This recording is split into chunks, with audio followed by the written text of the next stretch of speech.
प्यारे बच्चों, आज के सेशन में हम एक महत्वपूर्ण वीडियो लेकर आ रहे हैं। आज के सेशन का टाइटल है बोर्ड परीक्षा में गणित की कॉपी कैसे लिखें। तो बच्चों की काफ़ी डिमांड थी कि सर अनुभव के आधार पर बताइए कि हम लोग गणित की कॉपी किस प्रकार से लिखें। तो आज आपको बोर्ड परीक्षा में गणित की कॉपी कैसे लिखें, तो गणित की कॉपी लिखना सीखेंगे कि गणित की कॉपी किस प्रकार से लिखने पर हमको अच्छे से अच्छे अंक प्राप्त होंगे। कभी कभी होता ये है कि प्रश्न पत्र हमको पूरा पूरा आ रहा है, लेकिन सही ढंग से लिख ना पाने की वजह से हमारे नंबर कट जाते हैं। तो उसी पर फोकस है कि हम किस प्रकार से लिखें कि गणित में हमको अधिकतम अंक अर्थात 98, 99 या 100 मार्क्स कैसे प्राप्त करें। इसके लिए सबसे पहला कार्य है फ्रंट पेज में। तो आप लोगों ने UP board exam high school में भरना सीखा होगा। यहाँ पर जो बोर्ड के द्वारा अनुक्रमांक जारी किया जाता है, तो आपको बोर्ड के द्वारा जारी किए गए अनुक्रमांक को अंकों में जो लिखा है, अंकों में तो जानते हैं वही लिखना है। और शब्दों में लिखने के लिए प्रत्येक अंक को एक एक शब्दों में लिखेंगे। जैसे मान लीजिए शुरुआत में एक दो आपका है, तो वैसे शब्दों में भी एक दो करके लिखेंगे। इस प्रकार से आगे जो भी अंक हैं उनको लिखेंगे। हमारा मुख्य उद्देश्य यहाँ पर गणित की कॉपी को अंदर किस प्रकार से लिखें, इस पर फोकस करना है। सीधे हम वहीं पर पहुँचते हैं। तो देख रहे हैं गणित में सबसे पहले आप देख रहे हैं गणित का ये पिछले वर्ष का एक प्रश्न पत्र है। देख रहे हैं यूपी बोर्ड एग्जाम 2024 गणित संकेतांक 324 एफसी। तो ये प्रश्न पत्र है, इसी के सहारे आपको हम प्रश्नों को लिखना सीखेंगे। तो सबसे पहले तो देख रहे हैं सामान्य निर्देश तो जानते ही हैं, गणित में 9 प्रश्न होते हैं, सभी अनिवार्य हैं। और प्रत्येक प्रश्न के आरंभ में स्पष्टता लिख दिया गया है कि उसके कितने खंड हल करने हैं और प्रश्नों के अंक उनके सम्मुख अंकित हैं। प्रथम प्रश्न से आरंभ कीजिए और अंत तक करते जाइए। जो प्रश्न ना आता हो उस पर समय नष्ट मत कीजिए। तो ये देख रहे हैं सामान्य निर्देश है, ये आपको हर प्रश्न पत्र में देखने को मिलेगा। इसके बाद हम देखते हैं प्रश्न नंबर एक को। देख रहे हैं जैसे कि प्रश्न नंबर एक में दिया है, हमारा प्रश्न नंबर एक है।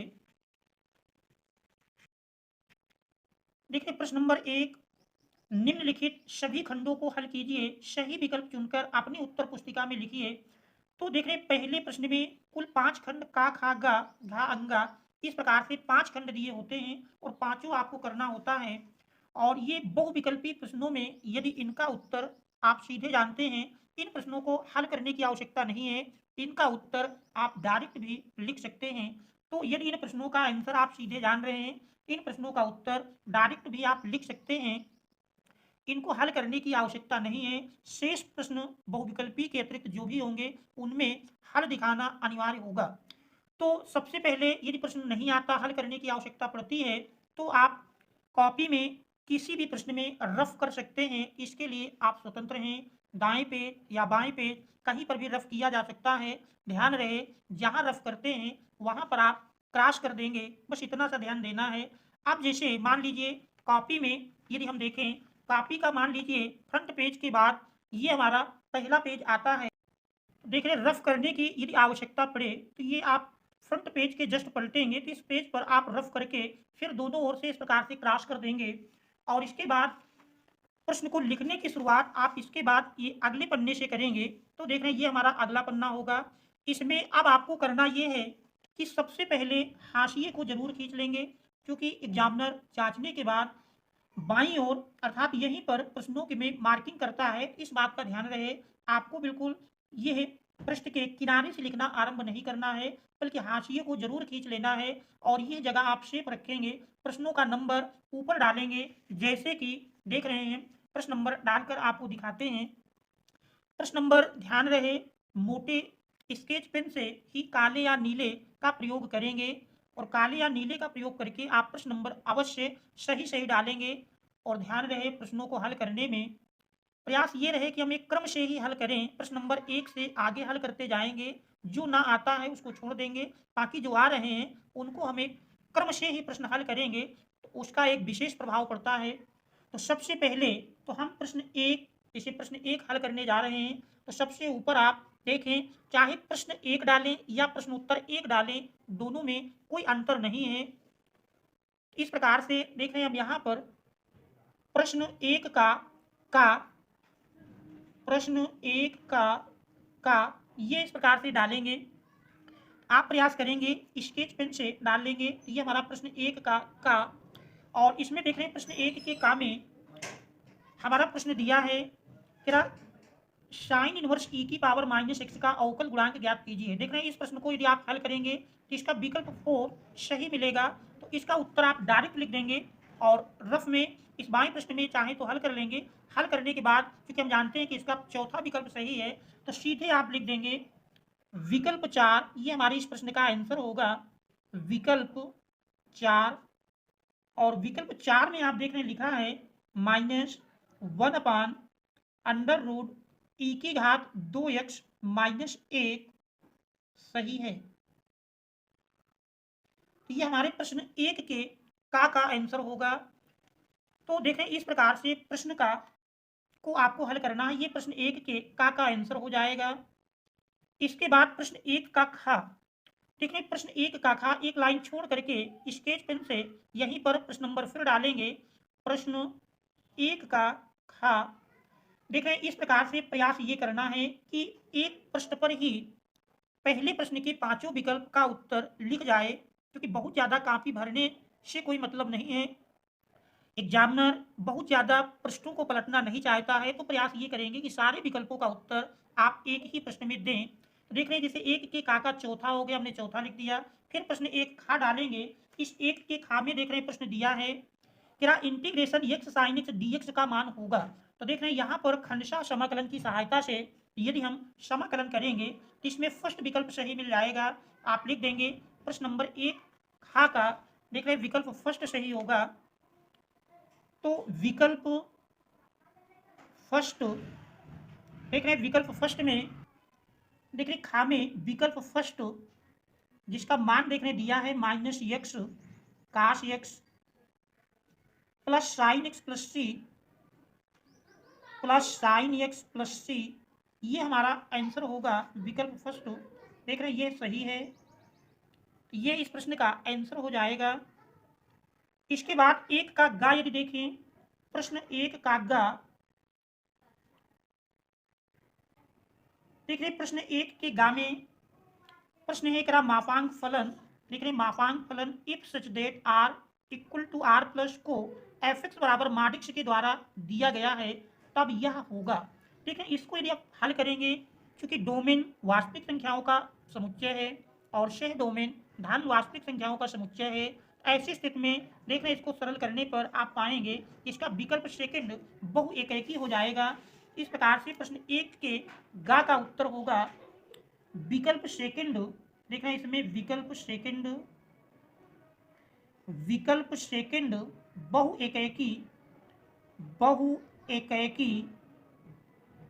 एकैकी सही है। इसके बाद देख रहे हैं यदि हम घा नंबर के प्रश्न को देखें तो देख रहे हैं ये आव्यूह से संबंधित प्रश्न है। यदि इसको हम हल करके एक्स वाई का मान निकालेंगे तो इसमें विकल्प फर्स्ट सही होगा। तो इसको आप इस प्रकार से लिख सकते हैं। तो देख रहे हैं प्रश्न नंबर 1 के घा में विकल्प फर्स्ट, देख रहे हैं इसका विकल्प फर्स्ट, और विकल्प फर्स्ट में देख रहे हैं x बराबर 1 y बराबर 1 सही है। तो ये हमारे प्रश्न 1 के घा का आंसर हो जाएगा। इसके बाद प्रश्न 1 का अंगा भाग यदि देखें तो देख रहे हैं प्रश्न 1 का अंगा भाग, देख रहे हैं प्रश्न 1 के अंगा भाग में यदि आप देखें तो प्रश्न 1 का अंगा भाग मिल जाएगा।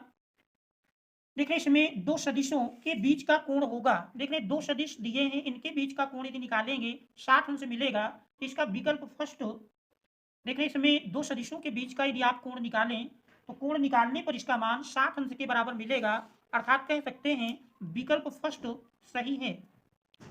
विकल्प फर्स्ट 60 अंश सही है। इस प्रकार से ये 1 के घा का आंसर हो जाएगा। ठीक है, बोर्ड की कापी आप जानते हैं इससे और चौड़ी होती है। एक पेज में आपको पांचों विकल्प मिल जाएंगे और ध्यान रहे हाशिए को आप जरूर खींचेंगे। इसके बाद इस प्रकार से बहुविकल्पी पांचों प्रश्न हल करने के पश्चात जब हम प्रश्न नंबर 2 में जाएंगे तो देख रहे हैं प्रश्न नंबर 2 को आप अगले पेज से प्रश्न नंबर 2 डालेंगे। देख रहे हैं जैसे ये हमारा अगला पेज है और इसमें सबसे पहले हाशिए को तो आप पूरी कॉपी में खींच ही लेंगे और फिर प्रश्न का जो नंबर है चाहे आप प्रश्नोत्तर करके डालें या केवल प्रश्न नंबर डालें, उससे कोई प्रभाव नहीं पड़ता है। तो देख रहे हैं आप जैसे हम दूसरे प्रश्न को देखेंगे, प्रश्न 2 देख रहे हैं। यदि हम प्रश्न 2 को देखें, प्रश्न 2 में दिया है, देख रहे हैं प्रश्न नंबर 2 है इसका। देख रहे हैं प्रश्न 2 में कह रहा निम्नलिखित सभी खंडों को हल कीजिए। आप जानते हैं प्रश्न 2 के सभी खंडों को हल करना होगा, का खा गा घा अंगा। देख रहे हैं इसमें भी 5 भाग दिए हैं, पांचों को करना है और प्रत्येक 1 अंक के होते हैं। इनको कैसे करेंगे, एक दो प्रश्न हल करके आपको दिखाते हैं। इसी प्रकार से आप बोर्ड परीक्षा में प्रश्नों को हल करेंगे तो फिर अधिकतम अंक आप प्राप्त करेंगे। सबसे पहले हम देखते हैं इस प्रश्न नंबर 2 के का को किस प्रकार से हल करेंगे। देख रहे हैं प्रश्न नंबर 2 का 2 के का में देखने दिया है। सबसे पहले हम प्रश्न नंबर डाल लेंगे प्रश्न 2 का। इसको ध्यान रहे ये स्केच से, काले या नीले स्केच से आप प्रश्न नंबर को डालेंगे तो जिससे ये दूर से ही दिखाई पड़ता है। देख रहे प्रश्न 2 के का में सदिश आई कैप प्लस जे कैप माइनस 2 के कैप की दिक को ज्याय ज्ञात कीजिए। तो देखें इस प्रश्न को इस प्रकार से सबसे पहला कार्य है, इसमें हम प्रश्न नंबर डाल लेंगे और प्रश्न नंबर डालने के पश्चात स्वच्छ अक्षरों में जैसे वेक्टर दिया है इसको मान लेते हैं, माना वेक्टर ए बराबर आई कैप प्लस जे कैप माइनस 2 के कैप। आप चूंकि इसकी हमको दिक को ज्याय ज्ञात करना है, इसके लिए सबसे पहले इसका हम मापांक निकाल लेंगे। माड वेक्टर ए, माड निकालने के लिए जानते हैं फार्मूला है अंडर रूट आई के गुणांक का स्क्वायर। आई का गुणांक देख रहे हैं 1 है, 1 का स्क्वायर प्लस जे के गुणांक का स्क्वायर, जे का गुणांक भी 1 है, 1 का स्क्वायर प्लस के गुणांक का स्क्वायर, के का गुणांक -2 है, -2 का स्क्वायर। सरल करेंगे, सरल करने पर देख रहे हैं यही बराबर मिल जाएगा 1 का स्क्वायर 1 प्लस 1 का स्क्वायर 1 -2 का स्क्वायर 4। जोड़ेंगे तो देख रहे हैं 4 1 5 1 6 अंडर रूट 6 वेक्टर ए का मापांक मिल जाएगा। इसके बाद चूंकि इसकी दिक कोज्याएं ज्ञात करना है तो दिक कोज्या, पहली दिक कोज्या का फार्मूला है एल बराबर देख रहे हैं आई का गुणांक बटे मापांक होता है, आई का गुणांक आई कैप का गुणांक बटे वेक्टर ए का मापांक अर्थात मॉड ए। देख रहे हैं इसमें मान रख देंगे तो यहाँ पर देख रहे हैं आई का गुणांक देख रहे हैं 1 के बराबर है तो 1 बटे मापांक देख रहे हैं अंडर रूट 6 मिला है। इस प्रकार से पहली दिक कोज्या एल बराबर 1 बटे अंडर रूट 6। इसके बाद दूसरी दिक कोज्या एम बराबर जे का गुणांक, जे का गुणांक बटे ए का मापांक। देख रहे हैं मान रख देंगे, जे का गुणांक भी आप देख रहे हैं 1 है तो 1 बटे अंडर रूट 6। देख रहे हैं दूसरी दिक कोज्या एम का मान मिल जाएगा। तीसरी दिक कोज्या एन बराबर लिखें, एन बराबर होता है के का गुणांक, के कैप का गुणांक बटे मापांक। देख रहे हैं के का गुणांक यदि देखें तो -2 के बराबर है तो -2 बटे मॉड ए अंडर रूट 6 है। देख रहे हैं तीसरी दिक कोज्या एन का मान मिलता है। तो यही हमारे इस प्रश्न के आंसर होंगे, पहली दिक कोज्या। और लास्ट में आंसर को आप सर्किट में बंद करके इस प्रकार से दिखाएंगे कि एग्जामिनर की दृष्टि इन आंसर पर ही जाए। तो ये हमारा इस प्रश्न का आंसर हो जाएगा। इस प्रकार से देख रहे प्रश्नों को लिखना है और यदि प्रश्न में केवल 1 या 2 लाइनें शेष बचती हैं तो छोड़ देना है। ये ज़्यादा प्रश्न बचता है तो 2-3 लाइन छोड़ करके आप अगला प्रश्न नंबर डाल करके हल कर सकते हैं। और यदि जैसे देख रहे हैं 1-2 लाइन ही छूट रही हैं, ऐसी स्थिति में आप अगले प्रश्न को नए प्रश्न से करेंगे। जैसे देख रहे हैं अब हम अगला प्रश्न यदि हल करें, प्रश्न नंबर 2 के खा में कह रहा यदि साइन इनवर्स 1/2 बराबर टेन इनवर्स यक्ष तो यक्ष का मान ज्ञात कीजिए। देख रहे हैं इस प्रश्न को भी हल करने में सबसे पहले हम प्रश्न की संख्या डालेंगे। प्रश्न 2 का खा तो देख रहे हैं प्रश्न बड़ा स्पष्ट डालना है, प्रश्न 2 का खा तो ये हमारा प्रश्न की संख्या है। अब इसके बाद इसको हम हल करेंगे तो देख रहे हैं हल करने में दिया है साइन इनवर्स 1/2। देख रहे हैं मान दिया है क्या साइन इनवर्स 1/2, साइन इनवर्स 1/2 बराबर टेन इनवर्स यक्स। तो कह रहा है यक्स का मान ज्ञात कीजिए। देख रहे हैं इस प्रश्न को यदि हम हल करें, साइन इनवर्स 1/2, ये हम जानते हैं साइन इनवर्स 1/2 बराबर टी अंश होता है। तो इसके स्थान पर हम टी अंश लिख सकते हैं। टी अंश बराबर टेन इनवर्स यक्स। आप देख रहे हैं यदि टेन इनवर्स यक्स को हम पक्षांतर करें तो टेन इनवर्स टेन के रूप में मिलेगा। टेन टी अंश बराबर यक्स।